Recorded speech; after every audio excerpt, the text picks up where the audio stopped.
Good afternoon, my name is Tim Zerillo. I'm recording this video from Zerillo Law LLC in our conference room on February 23rd, 2011.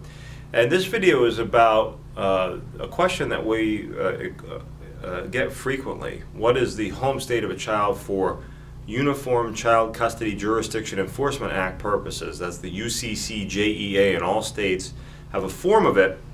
But we find this situation often occurs when a parent has moved from state to state with a child and then brings a child custody action in the new state. Oftentimes there may be motions to dismiss that are appropriate because of a lack of jurisdiction. And a lot of this hinges on what is the home state of the child. Well, the home state of the child, very generally speaking, is the place where the child resided continuously for a 6-month period immediately before the action was brought. So in other words, let's imagine a situation where a mom and dad live in Maine with a child. They are not together anymore. Dad then moves to Massachusetts with the child. The child has lived in Maine continuously for the past 6 months, and dad brings an action, a child custody action in Massachusetts. Well, the woman who still remains living in Maine may be able to move to dismiss that action. And the reason why is because Maine would then, at least in my view, would be the home state of the child, and I think that's pretty clear under the statute. That's where the child lived continuously for 6 months, and there's a parent still residing there despite the fact that the child has moved.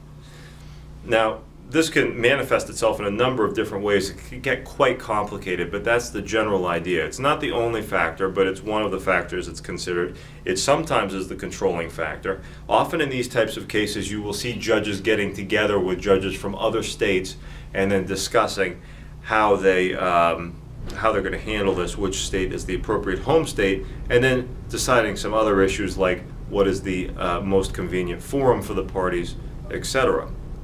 So, as I say, these cases can get very complicated. There's 3 attorneys in Zerillo Law who handle these types of cases. Attorney Amy Robidas has had a lot of recent success in these types of issues over the last year. I can think of at least 3 motions to dismiss that she's won, one of which went up to the Maine Supreme Court, and the appeal by the other side was later dismissed.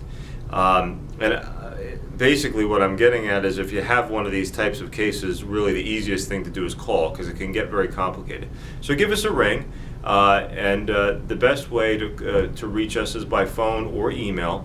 The phone is 207-347-6063, 207-347-6063, and you can email any of the lawyers at Zerillo Law by going to the attorneys page on the website. And the website is www.getzerillo.com. That's www.getzerillo.com. Thanks for watching this video, and I hope you have a nice day.